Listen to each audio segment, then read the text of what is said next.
Good afternoon বন্ধুরা, কেমন আছো? আশা করি সবাই ভালো আছো, আমিও ভালো আছি। দেখো আজকে বানাবো, এই যে গরম বলে ধরতে পারছি না, এই দেখো এটা লাউ আর আলু টমেটো দিয়ে সিদ্ধ করেছি। এটা দিয়ে আজকে ডিমের ঝোল হবে। এই যে ডিমগুলো সিদ্ধ হয়ে গেছে, ভাজবো। চলো দেখতে থাকো, ডিমের ঝোল বানাবো। ঠিক আছে, চলো রান্নায় যাই। গ্যাস জ্বালিয়ে দিয়েছি, এবার আমি ডিমটা ভাজবো বলে তেল দেবো। তেলের মধ্যে একটু নুন আর হলুদ দেব, অল্প একটু নুন দিয়ে দিলাম, আর দেব হলুদ দিয়ে দিলাম। তেলটা একটু গরম হতে থাক। তেল গরম হয়ে গেছে, ডিম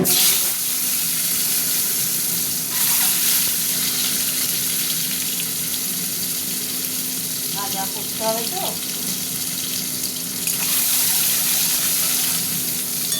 ভাজা হতে থাক।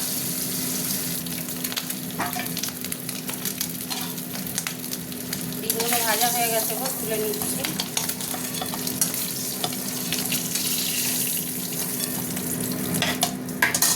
আর একটু তেল দেবো ডিমের ঝোলে, বেশি দিলাম না। দিয়ে দেবো একটু মিষ্টি। আচ্ছা, আর কি দেবো? শুকনো লঙ্কা, তেজপাতা, গোটা জিরে দিয়ে দিলাম।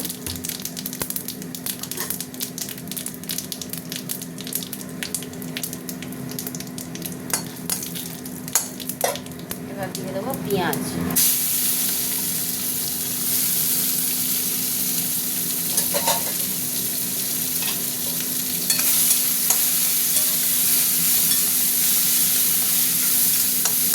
পেঁয়াজটা ভালো করে ভাজা ভাজা হোক। পেঁয়াজটা ভাজা ভাজা হয়ে গেছে, সিদ্ধ করা টমেটোটা দিয়ে দিলাম।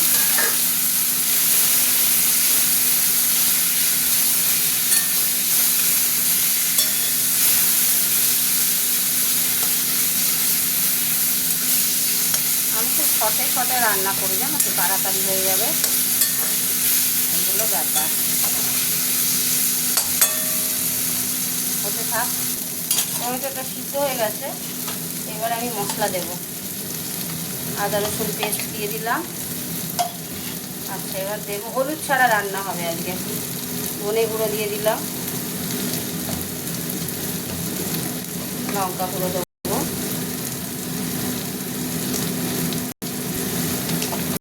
এবার দেবো জিরে গুঁড়ো,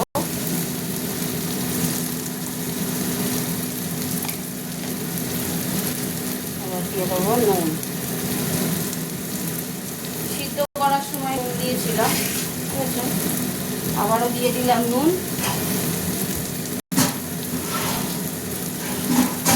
জল দেব মশলাটা কষার জন্য।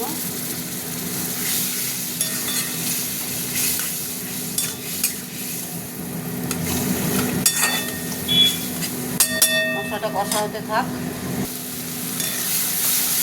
মশলা কষা হয়ে গেছে, এই দেখো তেল ছেড়ে দিয়েছে। এবার আমি এই যে আলু আর লাউ সিদ্ধ করা জলটা ঢেলে দিলাম।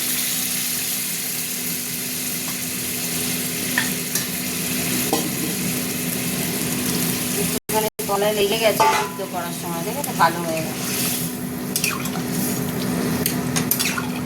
কত তাড়াতাড়ি হয়ে গেল বলো তো।